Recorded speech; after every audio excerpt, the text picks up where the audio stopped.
On the night of Holy Saturday, 1998, four of Boston's most gifted teenage singers, the soloists of the St. Michael's Preparatory Academy Choir, vanished from the hallowed grounds of the Cathedral of the Holy Cross. For 18 long years, their case was more than just cold.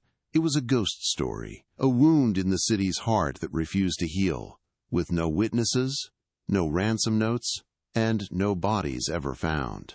The official story was that they ran away. But the truth was far more sinister. It remained buried until an accidental discovery inside a century-old organ pipe revealed a secret message, a silent melody that finally sang the name of their captor. How is it possible that the truth remained hidden for so long, protected by the very institution that was supposed to offer sanctuary? Before we tell you how a simple sheet of music, found during a routine restoration, unraveled a conspiracy of silence that reached the highest levels of power, let us know in the comments where you're watching from, and be sure to subscribe to the channel. Believe us, you will not want to miss the chain of events that this single, discordant melody unleashed. It's a story about how four young voices, once silenced, were finally heard, and the powerful men who were forced to listen. The first note of this dark composition was played on a night that was meant to be a celebration of hope, but instead marked the beginning of an agonizing mystery. The girls were the heart of the Seraphim Choir, an inseparable quartet known for their ethereal harmonies. There was Jessica Hayes, the ambitious 17-year-old lead soprano with dreams of Juilliard, the one who held them all together. Emily Kowalski, 16, was the shy alto whose voice was pure magic, but only when her friends were by her side. Then there was Sarah Steiner, a 17-year-old mezzo-soprano with a soulful voice and a rebellious spirit that constantly questioned authority. And finally, Megan O'Connell, the youngest at 16, a devout second soprano whose faith in the church was as deep and unwavering as her family's roots in the local parish. They were symbols of youthful promise and talent, which made their sudden disappearance feel like a theft from the entire community. The setting was Boston, a city in transition in 1998. The massive Big Dig project was tearing up its downtown core, but in the historic neighborhoods, old power structures held firm. The Catholic Archdiocese was an immense force, its authority rarely questioned. This was an era just before the digital age took hold. There were no social media platforms to spread the word, no cell phone pings to track. Investigations relied on shoe leather, witness interviews, and the cooperation of institutions. It was a city of brick facades and winding streets, a place where secrets could be cemented into the very foundations of its oldest buildings, and where deference to the clergy could easily smother the most uncomfortable of truths. That Holy Saturday, the girls delivered a performance of Stabat Mater that left the congregation at the Cathedral of the Holy Cross breathless. It was the peak of their young careers. After the Easter Vigil service, showered with praise from the bishop himself, they were supposed to meet their waiting families on Washington Street. But the choir's charismatic director, Father Michael, intercepted them. He calmly informed the parents that he would guide the girls through a side exit to help them avoid the exiting crowds. It was a simple, logical explanation. It was also the last time anyone ever saw Jessica, Emily, Sarah, and Megan. As minutes turned into an hour, confusion curdled into a cold, sickening panic among the families waiting outside. When confronted, Father Michael's composure was unnerving. He suggested the girls, exhilarated by their performance, had probably decided to take a celebratory walk on their own, a theory that not a single parent believed for a second. Yet, in the face of his clerical collar and calm authority, their protests felt muted, powerless. The initial police investigation was a masterclass in institutional failure. The Boston Police Department, showing an almost sacred deference to the Archdiocese, quickly accepted the runaway narrative. Father Michael subtly painted Sarah, the known rebel, as the likely instigator who persuaded the others to flee. It was a convenient story that shifted blame onto a teenage girl and away from the powerful men in charge of their care that night. The runaway theory became the official and only narrative. The Boston Police Department's investigation was disturbingly shallow, treating the cathedral as if it were above suspicion. Detectives spent more time digging into Sarah Steiner's school records, looking for any hint of defiance, than they did securing potential evidence from the sacristy or the choir's rehearsal rooms. The narrative was simple and clean. A rebellious teenager led her friends astray. It absolved the archdiocese of any responsibility and allowed the police to close the book on a case that was becoming a public relations nightmare. Key questions were never asked, let alone answered. Why would 4 girls at the absolute peak of their young lives vanish without a trace? Without taking clothes, money, or leaving a note? The questions hung in the air, but the official investigation simply refused to hear them. The families were left in a state of profound shock, not just by the disappearance, but by the dismissive attitude of the authorities. They were parents, not detectives, yet they found themselves doing the work the police wouldn't. They printed thousands of flyers with the girls, smiling faces, plastering them on every lamppost, storefront, and subway station in Boston. They organized search parties, combing through Franklin Park and the shores of the Charles River, calling out their daughters, names until their voices were raw. Every phone call, every knock on the door, was a potential lead or a devastating dead end.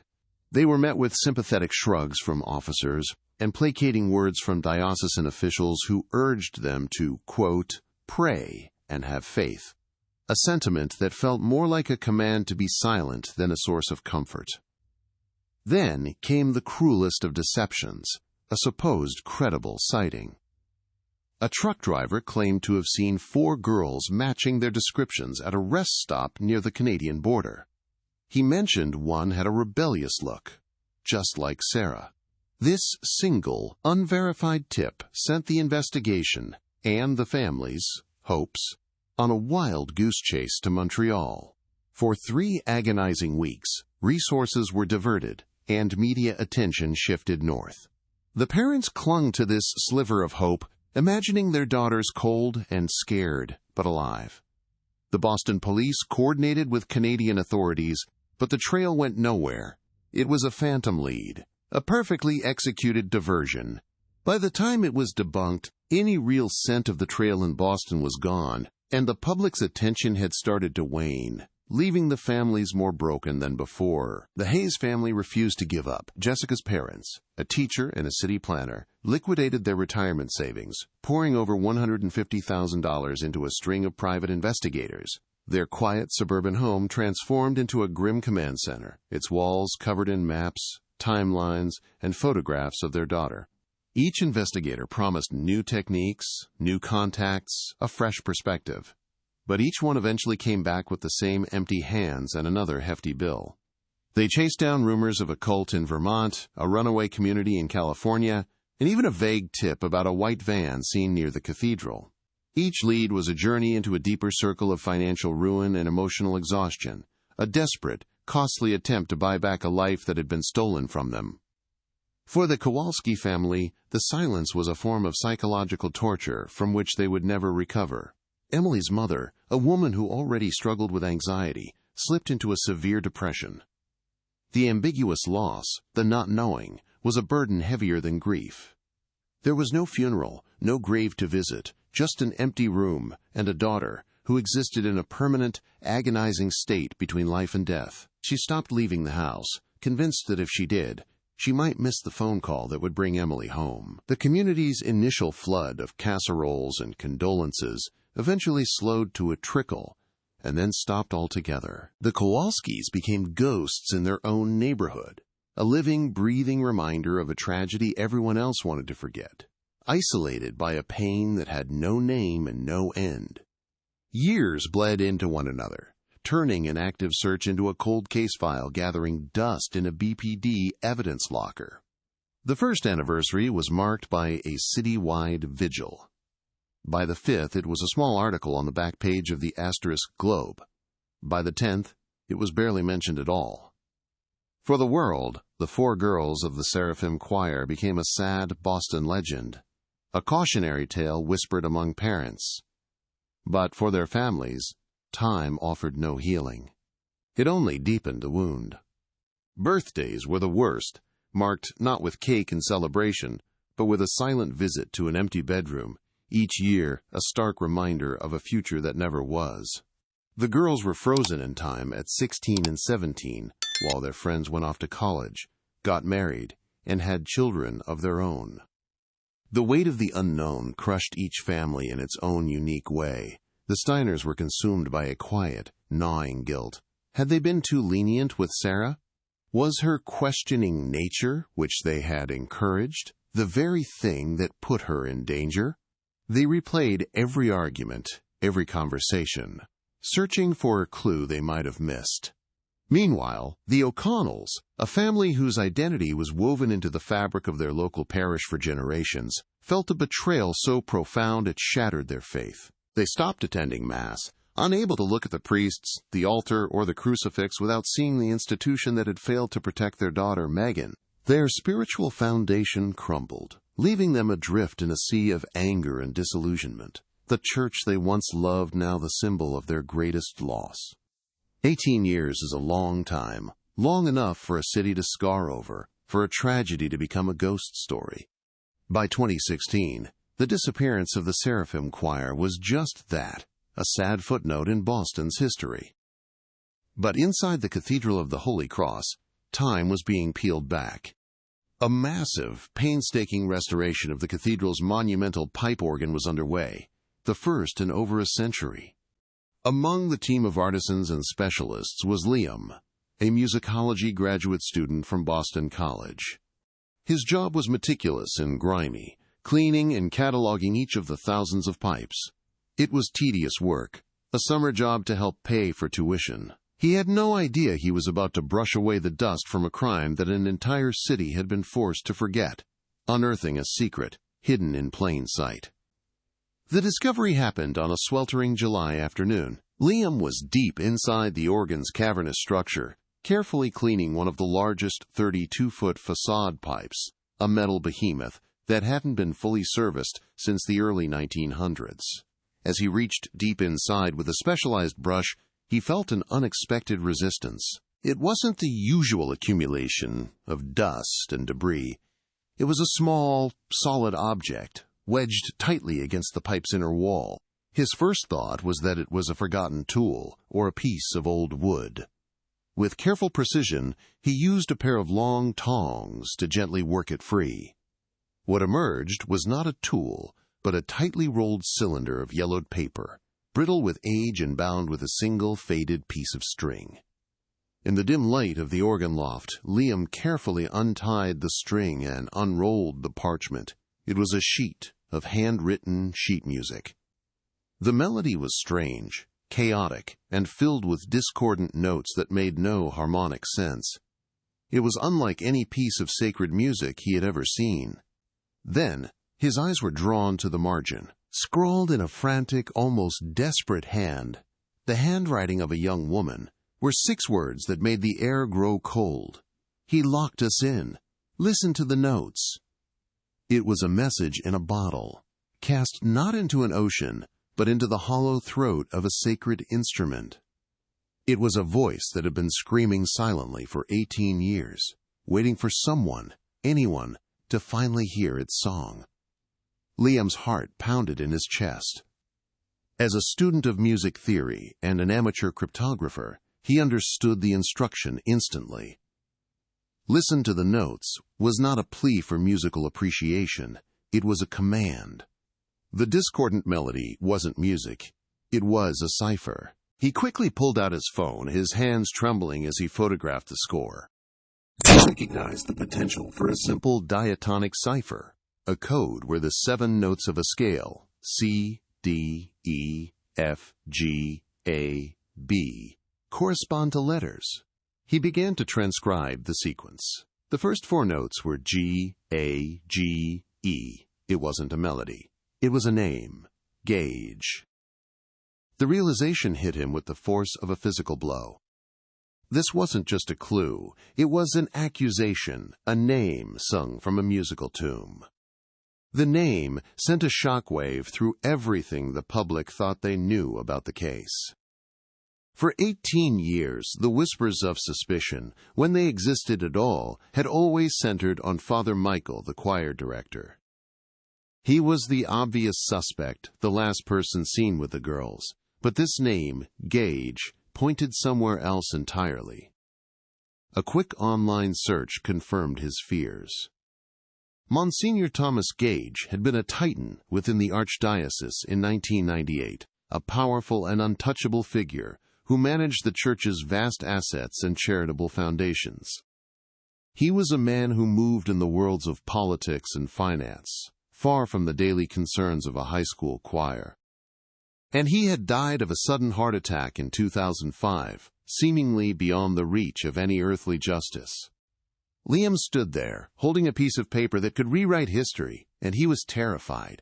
He knew, with absolute certainty, that this discovery was explosive. Handing it over to the Boston police, an organization that had so readily accepted the runaway theory, seemed naive at best. Giving it to the archdiocese, the very institution that had produced Monsignor Gage, felt like ensuring its immediate disappearance.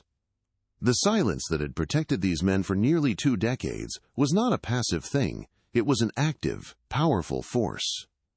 He understood that he, a grad student with no power or influence, was now a direct threat to that silence. This brittle sheet of music was not just evidence. It was a declaration of war against an institution built on secrets.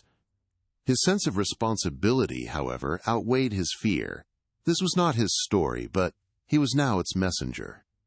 He owed it to the 4 girls, whose desperate plea had finally found a listener. After making several high-resolution digital copies and emailing them to a trusted professor as a failsafe, he made a decision. He would not go to the police, nor to the church. Instead, he found the contact information for an investigative journalist at *, the Boston Globe, a woman with a reputation for digging into cold cases and holding powerful institutions accountable. He sent a single encrypted email with the subject line, "I know what happened to the Seraphim Choir." The first note had been played, and the silence was about to be shattered. The email landed in the inbox of Eleanor Vance, a veteran investigative reporter for *, the Boston Globe, known for her tenacity and her refusal to be intimidated by power. Her initial reaction was one of professional cynicism. Over the years, she had received countless tips about the Seraphim Choir, most of them from cranks or conspiracy theorists. But something about the simplicity of Liam's message, the attached image of the handwritten score, the chilling clarity of the cipher, felt different. She agreed to a discreet meeting at a coffee shop far from the Globe's offices. As Liam nervously explained his discovery, she examined the high-resolution photos of the parchment. She saw the desperation in the handwriting, the strange, unmusical sequence of the notes. She knew, with the certainty of a career spent finding truth in the shadows, that this was real. This was the key. Eleanor understood immediately that this story was more than a cold case. It was a wound that had never been allowed to heal. She also knew that confronting the archdiocese with this single piece of evidence would be futile. They would deny, obstruct, and bury it. She needed an ally, someone with a personal stake so deep they would never back down. She found him in David Hayes, Jessica's older brother. Once a teenager shattered by his sister's disappearance, David was now a formidable corporate lawyer in his mid-30s, his entire career path a response to the powerlessness he felt in 1998. When Eleanor laid the musical score on his conference room table, his composure cracked. For a moment, he was that helpless teenager again. Then, a different expression took over. The cold, focused resolve of a man who had just been handed the weapon he had been waiting 18 years to find. Their investigation began not with a bang, but with the quiet, methodical work of digging through the past. David and Eleanor focused every resource on Monsignor Thomas Gage. Publicly, his record was impeccable. A celebrated fundraiser, a pillar of the community, a man lauded for his charity work. His death in 2005 had seemingly closed the book on his life. But David's legal expertise provided a way in. Citing a precedent related to historical preservation grants, he filed a formal request to access the Archdiocese financial archives from the late 1990s, framing it as research for a book on Boston's philanthropic history. It was a long shot, a bureaucratic maneuver designed to bypass the gatekeepers. To their astonishment, a low-level clerk, unaware of the implications, granted them limited access to the dusty, undigitized ledgers stored in the diocesan basement. For weeks, they spent their nights under the dim glow of a single hanging bulb in the archive. Surrounded by the smell of decaying paper and forgotten history, they sifted through endless columns of donations, expenses, and property deeds. And then they found it. Tucked away in a property management file was a reference to a remote estate in the Berkshires, officially named the St. Jude's Retreat for Troubled Youth. Monsignor Gage was listed as its sole trustee and administrator. There were no brochures, no public records of its activities, no mention of it in any official church publications. It was a ghost property, existing only in these faded financial documents. Its purpose was a complete mystery, but its secrecy felt deliberate. A place designed to be invisible, a place where things could be made to disappear. The financial records connected to the St. Jude's Retreat were where the conspiracy began to bleed through the paper. Eleanor, tracing the flow of money, discovered a pattern of large, untraceable cash donations flowing into the retreat's operating budget. But the most damning discovery was a series of wire transfers, each for over $100,000, made from the retreat's accounts to a shell corporation in the Cayman Islands. The dates of these transfers were what stopped their hearts. The first was dated April 15, 1998, just 10 days after the 4 girls vanished from the Cathedral of the Holy Cross. It wasn't a donation. It was a payment. The money trail proved that the disappearance wasn't just a crime of passion or opportunity. It was a business transaction, cold and calculated. With this financial blueprint, David and Eleanor started looking for a larger pattern, cross-referencing the retreat's financial activity with missing persons reports from the Boston area during the 1990s. The results were horrifying. They identified at least a half-dozen other cases of vulnerable teenagers, runaways, foster kids, youths with minor criminal records, who had vanished without a trace shortly after large anonymous donations were made to the St. Jude's account. The retreat wasn't a sanctuary. It was a holding facility. Monsignor Gage was not a man of God. He was a broker. He was running a sophisticated, high-level trafficking ring, supplying children to wealthy, powerful clients under the guise of charitable adoption, all of it protected by the impenetrable shield of the Catholic Church. Suddenly, the motive for the Seraphim Choir's disappearance became terrifyingly clear. They weren't just random victims chosen for their beauty or talent. They were witnesses. On that Holy Saturday, in the private, hallowed spaces of the cathedral, they must have stumbled upon something they were never meant to see or hear. Perhaps it was a hushed, incriminating conversation between Gage and Father Michael about an upcoming, quote, placement. Or maybe Sarah, with her innate suspicion of authority, saw a document or a photograph that exposed the entire operation. They had to be silenced, not because of what they might do, but because of what they already knew. Their abduction wasn't an act of impulse. It was a calculated necessity to protect a monstrous and profitable secret enterprise. Armed with the financial ledgers and a perfect copy of the musical score, Eleanor Vance and David Hayes drove 3 hours west to a secluded retirement home for priests nestled in the hills of western Massachusetts. There they found Father Michael, a frail, stooped man in his late 70s.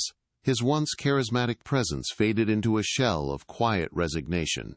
They met him in a sterile, sunlit common room. At first he offered the same tired denials he had perfected over 18 years, but then David slid the sheet of music across the table. Father Michael's eyes fixated on the discordant notes, his face draining of all color. When David spoke the name Gage and mentioned the St. Jude's Retreat, the old priest's composure shattered completely, his body trembling as the carefully constructed walls of his lifelong secret crumbled around him.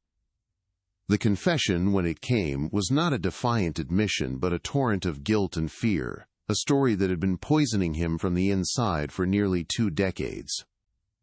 He explained that Monsignor Gage was not just a superior. He was a master manipulator who held the careers and reputations of dozens of clergymen in his hands. Father Michael, a young priest with a past indiscretion that Gage had discovered, was his unwilling accomplice, trapped in a web of blackmail and psychological torment. He described Gage as a man utterly devoid of faith, a predator who saw the church not as a sanctuary, but as the perfect cover for a monstrous enterprise. The cathedral, with its labyrinthine corridors and unquestioned authority, was Gage's private hunting ground, and he, Father Michael, was the gatekeeper. The motive was as simple as it was horrifying.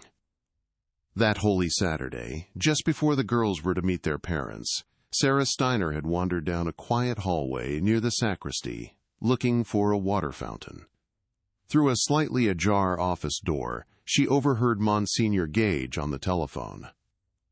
He was speaking in cold, transactional terms about a shipment and a pending delivery to a political family in the Midwest, mentioning a price that made her stomach turn. She didn't grasp the full meaning, but she knew it was deeply wrong. She rushed back and whispered what she'd heard to Jessica and the others. At that exact moment, Gage stepped out of the office. He saw the look of dawning horror on their faces, and in that instant, their fate was sealed. They knew too much. The abduction was executed with chilling efficiency. Gage gave Father Michael a direct, unappealable order. Feigning a need to avoid the crowds, Michael led the 4 terrified girls not to an exit, but down a narrow, spiraling stone staircase behind the altar, a passage that led to a forgotten subcrypt from the cathedral's original 19th-century foundation. He told them it was a shortcut, a piece of cathedral history he wanted to show them. Once they were inside the damp, pitch-black chamber, the heavy iron-banded door was slammed shut and bolted from the outside. Their initial confused calls for help quickly turned to screams of panic, but down there, beneath tons of stone and earth, no one could hear them. They were completely, utterly alone, swallowed by the very building that was supposed to protect them. In the pre-dawn hours of Easter Sunday, while the city slept, Gage returned, not alone, but with 2 men who were clearly not part of the clergy. What happened next, Father Michael recounted through choked sobs. Jessica and Sarah, refusing to be cowed, fought back with ferocious courage. They screamed, kicked, and scratched, their defiance a direct challenge to Gage's absolute control. In a moment of cold, pragmatic fury, Gage silenced them permanently to prevent any further complications. Father Michael, forced to stand guard at the top of the stairs, confessed to hearing the struggle, the muffled cries, and then the sickening silence that followed. Their bodies were wrapped in canvas and driven to the Berkshires estate that same morning, buried in a shallow, unmarked grave before the sun had fully risen. Emily and Megan, younger and paralyzed by a terror so profound it rendered them catatonic, were handled differently. They were drugged into a stupor and transported to a private airfield outside of Boston. From there, they were flown to Ohio, where they were delivered to a powerful U.S. senator and his wife, a couple who had been on Gage's exclusive client list for years. The transaction was seamless. Forged birth certificates and fraudulent adoption papers, all crafted by Gage's extensive network, gave the arrangement an ironclad veneer of legality. The psychological trauma of the event was so severe that it triggered dissociative amnesia in both girls, wiping their memories clean. They were given new names, new histories, and raised in a gilded cage, with no conscious memory of the families who were desperately searching for them. David Hayes recorded the entire confession on his phone. The broken, tearful account of the elderly priest was the final, undeniable piece of the puzzle. With Eleanor Vance as their witness, they immediately turned the recording over to the FBI. The federal jurisdiction of kidnapping and interstate trafficking allowed the investigation to bypass any local or institutional roadblocks. Within hours, a federal warrant was issued for the St. Jude's Retreat property. Forensic teams descended on the overgrown estate, and using the details from Father Michael's confession, they brought in ground-penetrating radar. It didn't take long. Near a crumbling stone wall at the edge of the woods, they found the skeletal remains of 2 teenage girls. Dental records confirmed what everyone already knew in their hearts. It was Jessica Hayes and Sarah Steiner. The news of the discovery at the Berkshires estate broke like a dam. It wasn't just a local story. It was a national bombshell that eclipsed every other headline. The city of Boston, which had long since relegated the case of the Seraphim Choir to the realm of tragic folklore, was forced into a painful and public reckoning. The initial narrative of rebellious runaways, so carefully crafted by the authorities and the archdiocese, was violently torn apart, replaced by the horrifying reality of a sophisticated trafficking ring operating from the heart of the church. The Cathedral of the Holy Cross, once a symbol of faith and sanctuary, was now cordoned off with police tape, its Gothic spires casting a long, sinister shadow over a community reeling from the betrayal. The city's grief, suppressed for 18 years, resurfaced with a raw and furious intensity. The legal proceedings against Father Michael were swift and decisive. As the only living perpetrator, he became the public face of Monsignor Gage's monstrous operation. In a packed courtroom, a frail and broken man, he waived his right to a trial and pleaded guilty to 4 counts of kidnapping and 2 counts of felony murder.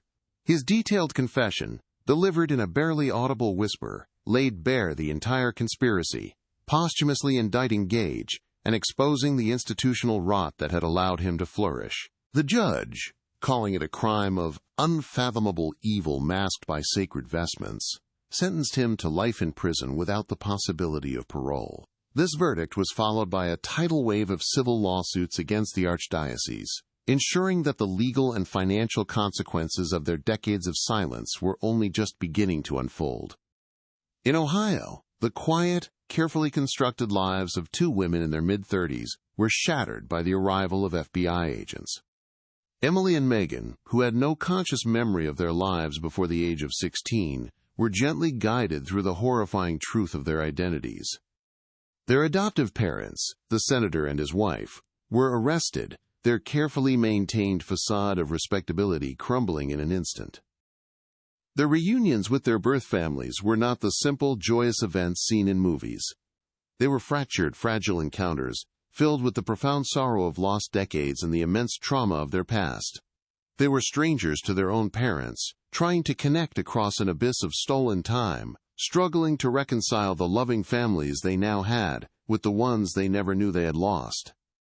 For the Hayes and Steiner families, the confirmation of their daughters, fates brought an end to the agonizing torture of uncertainty.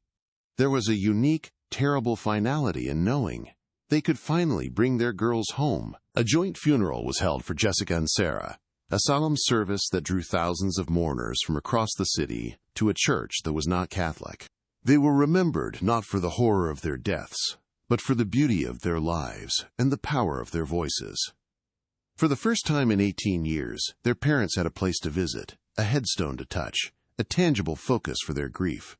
The pain was immense, sharper than ever, but it was no longer ambiguous. It was the brutal, definitive closure they had been denied for nearly 2 decades, allowing them to finally begin the true process of mourning. The scandal triggered a seismic crisis within the American Catholic Church, with the Archdiocese of Boston at its epicenter. Faced with irrefutable evidence and overwhelming public outrage, a full-scale internal investigation was launched. It resulted in the forced retirement or quiet removal of several high-ranking officials who had been in positions of power during Gage's reign, men who had either been complicit in their silence or willfully ignorant of the evil flourishing under their watch. The St. Jude's Retreat, the estate of horrors, was demolished, its grounds formally deconsecrated in a ceremony that felt more like a desperate exorcism. The church paid tens of millions in settlements to the families, a tacit admission of guilt that did little to repair the incalculable damage to its moral authority in the eyes of a betrayed city. In the aftermath, Emily and Megan, with the steadfast support of their rediscovered families, chose not to be defined by their trauma. They channeled their pain into purpose, establishing the Living Voices Foundation, a non-profit dedicated to advocating for victims of institutional trafficking and abuse. Their work gave a voice to countless others who had been silenced. On the public plaza, in front of the Cathedral of the Holy Cross, a permanent monument was erected. It shows no saints or angels, only the simple, life-sized bronze silhouettes of 4 teenage girls. Etched into the granite base is the discordant musical score that Liam found, a silent melody that now serves as an eternal reminder that truth can never be completely buried, and that even the faintest of notes can eventually shatter the most powerful silence. The case of the Seraphim Choir did more than just solve a mystery. It fundamentally altered the relationship between Boston and its most powerful institution. The deference the Catholic Archdiocese had commanded for centuries evaporated, replaced by a profound and lasting skepticism. The story became a cautionary tale, a brutal lesson in the dangers of unchecked power and the corrosive nature of institutional silence. No longer could a clerical collar serve as a shield against scrutiny. The names Jessica, Emily, Sarah, and Megan became synonymous with the city's painful awakening, a permanent scar on its conscience. Every time a new scandal surfaced, people would remember the 4 singers, a grim benchmark against which all other betrayals would be measured. Their tragedy, born in the shadows of the cathedral, had irrevocably dragged the city's darkest secrets into the light, forcing a reckoning that was decades overdue. For the 4 families, the resolution of the case was not an end to their pain, but the beginning of a new, difficult chapter. The Hayes and Steiner families found a somber purpose in ensuring their daughters' stories were never forgotten, becoming fierce advocates for institutional accountability. Their grief was sharp and definitive, a known quantity they could learn to live with. For the Kowalskis and O'Connells, the journey was infinitely more complex. They had their daughters back, but they were strangers, women shaped by 2 decades of a different life. Their reunions were a delicate dance of joy and sorrow, a slow, painstaking process of rebuilding bonds across an abyss of trauma and lost time. They were 4 families bound forever by a shared tragedy, finding solace not in closure, but in the quiet, resilient strength they discovered in one another, navigating a future none of them could have ever imagined. The most powerful legacy, however, was forged by the survivors themselves. Emily and Megan, refusing to be defined as victims, poured their pain and resolve into the Living Voices Foundation. It became more than just an advocacy group, it was a lifeline. They created a network that provided legal counsel, trauma-informed therapy, and immediate relocation services for individuals escaping abusive institutional settings. They traveled the country, their shared testimony, a powerful weapon against the very systems of secrecy that had enabled their captors. They spoke not with anger, but with an unshakable authority that commanded attention in courtrooms, legislative hearings, and boardrooms. The 2 girls who had been silenced so brutally for 18 years now possessed voices that were heard across the nation, ensuring that the chorus of the forgotten would finally get its long-overdue audience. Today, on the public plaza in front of the Cathedral of the Holy Cross, the bronze monument stands as a silent, powerful testament. It is not a place of mourning, but one of quiet reflection. People stop there every day, locals on their lunch break, tourists reading the inscription, survivors of other abuses who come to touch the cool metal silhouettes. But it is the musical score etched into the granite base that holds the most power. That discordant, desperate melody is now a permanent part of the city's landscape, a public record of a secret that was never meant to be found. It serves as a constant, unwavering reminder that truth can be hidden in the most unlikely of places, and that even a single, desperate message, once heard, can be powerful enough to bring down an empire built on silence, one note at a time. The story of the Seraphim Choir is a testament to the enduring power of memory and the relentless pursuit of truth. It reminds us that behind every cold case file are human lives, families left in limbo, and questions that demand answers, no matter how much time has passed or how powerful the forces of silence may be. The 4 girls were silenced once, but their story, their music, and their legacy now resonate louder than ever, a permanent echo in the heart of a city that was forced to listen. Their journey from darkness to light proves that no secret is safe forever, and no victim is ever truly forgotten, as long as someone is willing to keep searching. If you believe that no victim should be forgotten, and that the search for truth is essential, please share this video. Don't forget to subscribe for more in-depth investigations into cases that need to be told. Thank you for listening.